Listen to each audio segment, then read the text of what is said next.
मागच्या 4 दशकांपासून जालना शहरात स्टीलचं मार्केट आणि हेच डोळ्यासमोर यायचं. जर 4 दशकांची ओळख, मग 4 महिन्यात काहीशी मागे पडले. कारण आता जालना म्हटलं की डोळ्यासमोर येत आहे आंदोलनं, सभा, राजकारण, समाजकारण आणि गुन्हेगारी.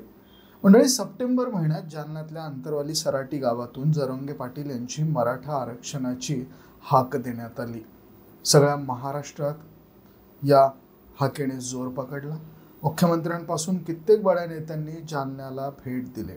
त्यानंतर जरांगे पाटलांच्या सभेने माहोल बनत चालला. जालना राजकारणाचा केंद्रबिंदू ठरला. पण त्याचवेळी जालन्यात सापडलेले गावठी पिस्तूल, वाढती गुन्हेगारी या सगळ्या गोष्टींची दबक्या आवाजात चर्चा होऊ लागली. 11 डिसेंबरच्या दुपारी गजानन यांची हत्या झाली. भर दिवसा गोळीबार झाला. त्याला हॉस्पिटलमध्ये नेण्यात आलं. हॉस्पिटलमधून बाहेर आमदार अर्जुन खोतकर यांच्यासोबत 800 ते 900 तरुण उपस्थित राहिले. तेव्हा हजारो तरुणांची गर्दी आणि त्याच्या मृत्यूनंतर शहरात पोस्टर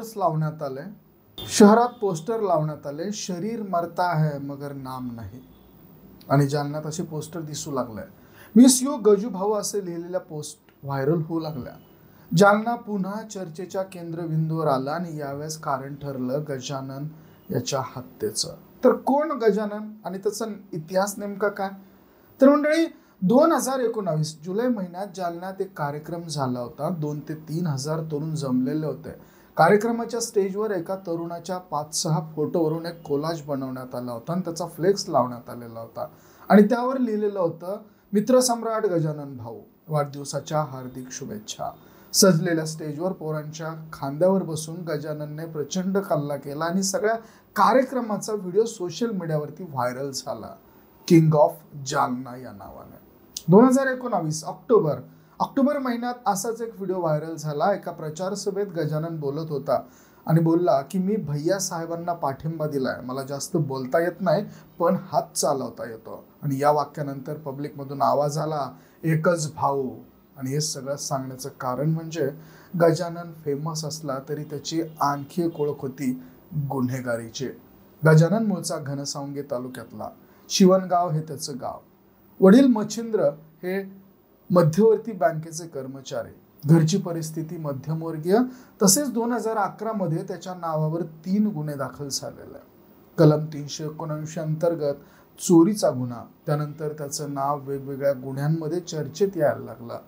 खून कुणाचा, प्रयत्न कुणाचे, अपहरण कुणाचे, गोळीबार करून दहशत पसरवण्याचा प्रयत्न, अशा कित्येक प्रकरणांमध्ये गजाननवर गुन्हे दाखल झाले. 2023 पर्यंत या सगळ्यांची सुरुवात झाली आणि या अंतर्गत त्यावर 2 गुन्हे दाखल झाले होते. या गुन्ह्यातून गजानन सुटलाही, पण काही केसेस अजूनही सुरूच होत्या.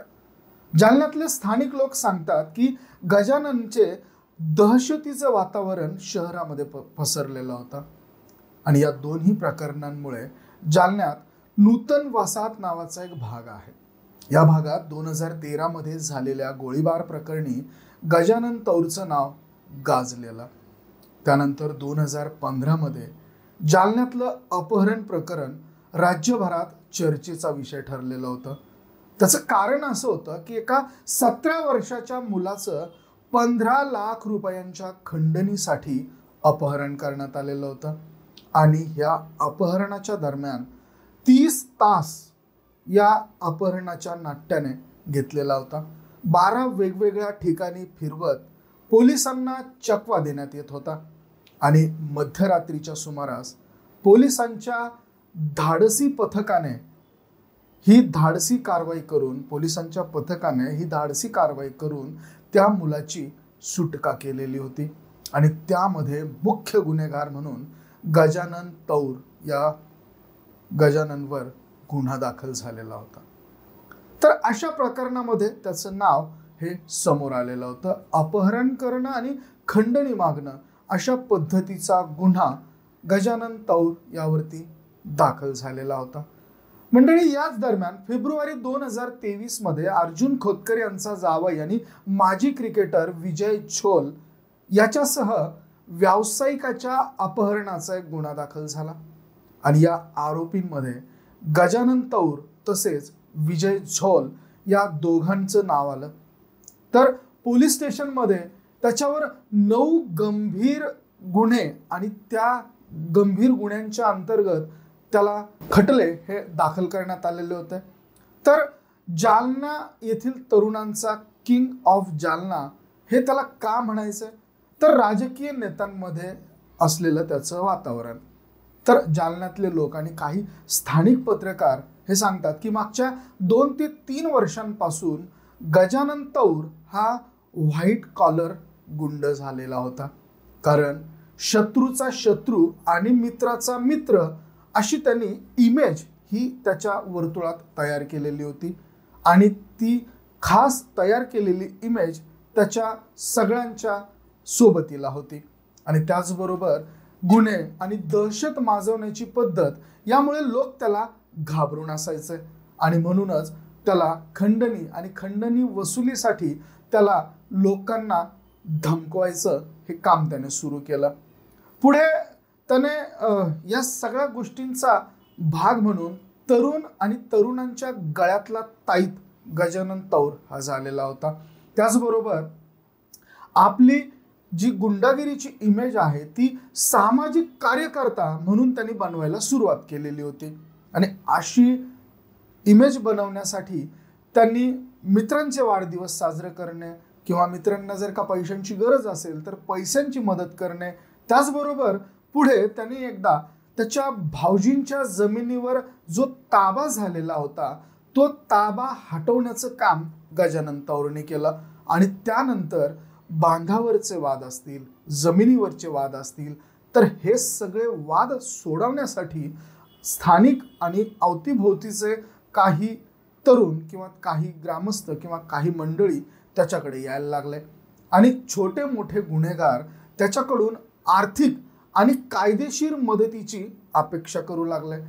गजानन तौर हा व्हाईट कॉलर जॉब करायला लागला, तो राजकारण्यांच्या सोबत यायला लागला आणि या सगळ्या गोष्टी त्याला सहज आता जमायला लागलेल्या होत्या. त्यामुळे मिळालेल्या राजकीय आश्रयामुळे गजानन तौर मागच्या काही वर्षांपासून राजकारणामध्ये पडद्यामागून हा सक्रिय होत चाललेला होता. तर म्हणजे स्थानिक पत्रकार सांगतात की सुरुवातीला तो राष्ट्रवादी काँग्रेसचे नेते राजेश टोपे यांचा कार्यकर्ता म्हणून काम करायचा. राजेश टोपेंच्या सोबत असलेले काही फोटोज देखील त्याचे व्हायरल झालेले आहेत आणि राजेश टोपेंचं बरंचसं काम त्याने सुरुवातीच्या काळात हे पाहिलेलं आहे, त्यांच्यासाठी तो काम करायचा. पण राजेश टोपे आणि त्याचं फारसं जमलं नाही आणि या राजेश टोपेंच्या विश्वातून त्याने एक्झिट घेतल्याची चर्चा झाली आणि तेव्हापासून तो अर्जुन खोतकर यांच्या जवळचा कार्यकर्ता म्हणून ओळखला जाऊ लागला. म्हणजे मृत्यूच्या 2 दिवस आधी त्याने अर्जुन चषक या क्रिकेट स्पर्धेचं आयोजन देखील केलेलं होतं आणि त्या क्रिकेट स्पर्धेच्या आयोजनाच्या उद्घाटनाला अर्जुन खोतकर हे स्वतः आलेले होते. म्हणजे पुढच्या महिन्यात काही मित्रांच्या वाढदिवसानिमित्त त्याने गौतमी पाटीलच्या कार्यक्रमाचं आयोजनही केलेलं होतं. गजानन तौर याची हत्या झाल्यानंतर अर्जुन खोतकर हे स्वतः हॉस्पिटलला गेलेले होते. गजाननच्या मृत्यूनंतर त्यांनी कायम आठवणीत राहशील गजूबाळा अशी लिहिलेली पोस्ट देखील व्हायरल झालेली होती. पण गजाननची ताकद फक्त राजकीय नेत्यांच्या पाठिंब्यामुळेच वाढलेली नव्हती, तर गजाननची ताकद ही त्याच्या मित्र आणि त्याच्या अवतीभोवती असलेल्या त्याच्या मित्रपरिवारामुळे निश्चितच वाढलेली होती. आणि सगळ्यात महत्त्वाचं कारण जे ठरलं ते काही महिन्यांपूर्वी मराठा समाजाला आंदोलनामुळे जालन्यातलं वातावरण ढवळून निघालेलं आपण पाहिलेलं आहे.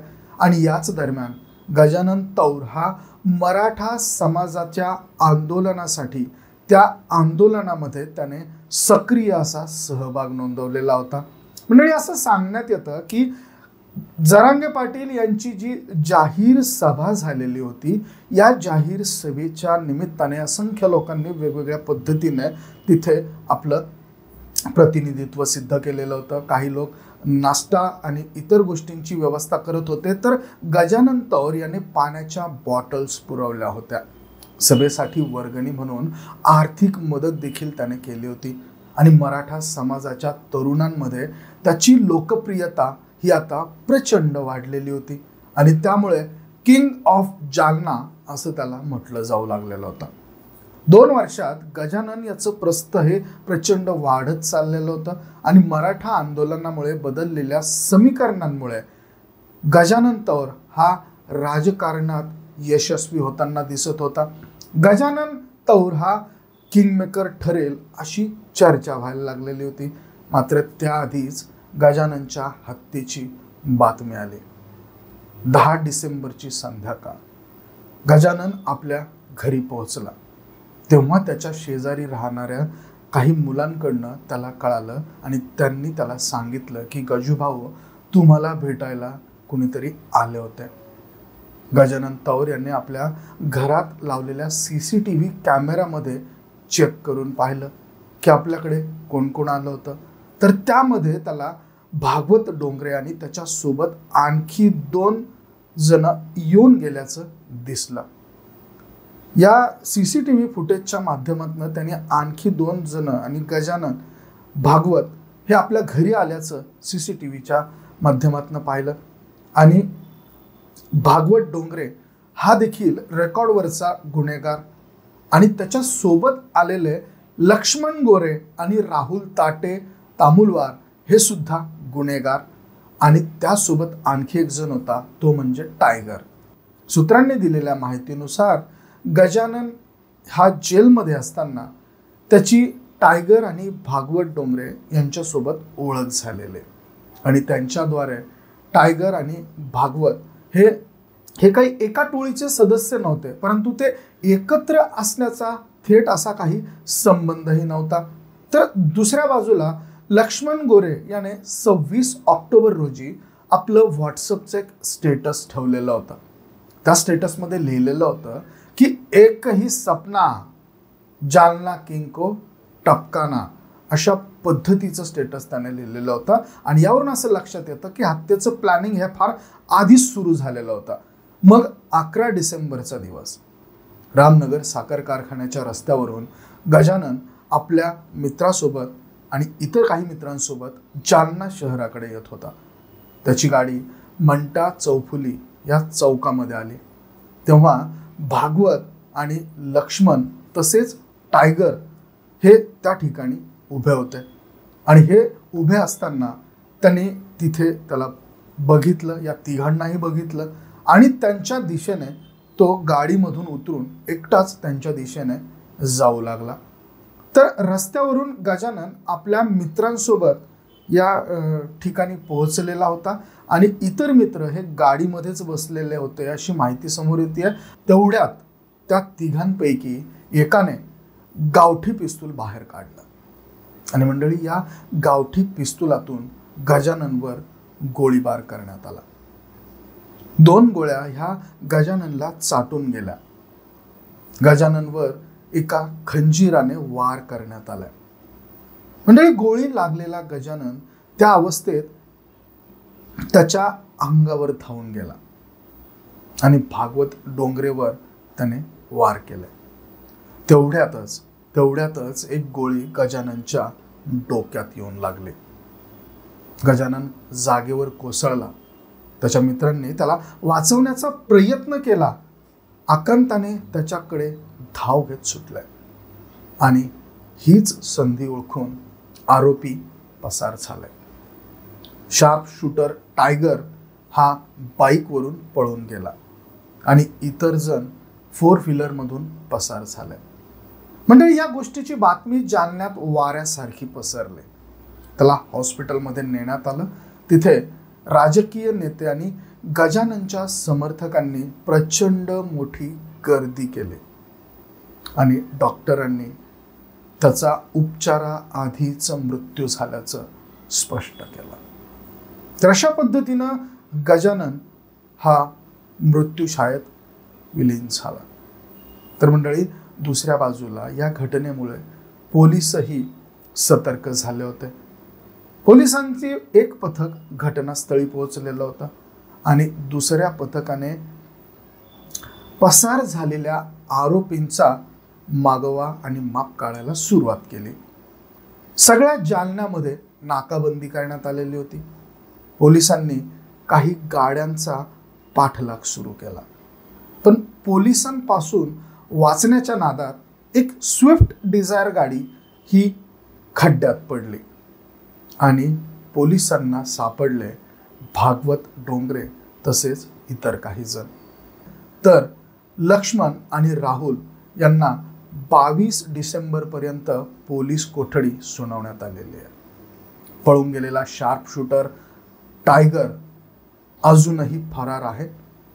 भागवत आणि गजानन मधला पैशांचा वाद हा पूर्ववैमनस्यातून होता, परंतु गजाननच्या हत्येच्या मागचं कारण हे काही वेगळं असल्याचं समोर यायला लागलेलं आहे. मंडळी, प्राथमिक तपासामध्ये काही सूत्रांच्या माहितीनुसार गजानन आणि टायगर यांची तोंड ओळख होती, परंतु त्याच्या दुश्मनी असायचं असं काही ठोस कारण नव्हतं. गजाननवर हल्ला करणारे आरोपी एकमेकांच्या थेट संबंधात किंवा एकमेकांच्या थेट संपर्कात होते असंही काही नाही. पण गजानन लोकप्रियतेच्या शिखरावर असताना आणि त्याचं राजकीय तसेच सामाजिक प्रस्थ हे वाढत चाललेलं आहे आणि तो आपल्या वरचढ होतोय असं कदाचित या इतरांना वाटायला लागलेलं असावं आणि त्यामुळे या सगळ्या गोष्टी घडलेल्या असाव्या असा कयास आता बांधला जातोय. तर मंडळी, किरकोळ वादाच्या पलीकडे त्याच्या हत्येमागे काही वेगळं कारण आहे का, किंवा या चौघांच्या चौकशीमधनं आणखी काय काय पुरावे आणि काय काय गोष्टी बाहेर येणार आहेत हे आपल्याला येणाऱ्या काळामध्ये निश्चितच कळेल. परंतु गजानन तौर याच्या मृत्यूनंतर, याच्या गोळीबाराच्या मृत्यूनंतर शहरात लावलेले जे फ्लेक्स होते त्या फ्लेक्समुळे शहरातले नागरिक आणि पोलिसांचं मात्र अजूनही टेन्शन वाढलेलंच दिसतं. त्या फ्लेक्समध्ये लिहिण्यात आलेलं होतं,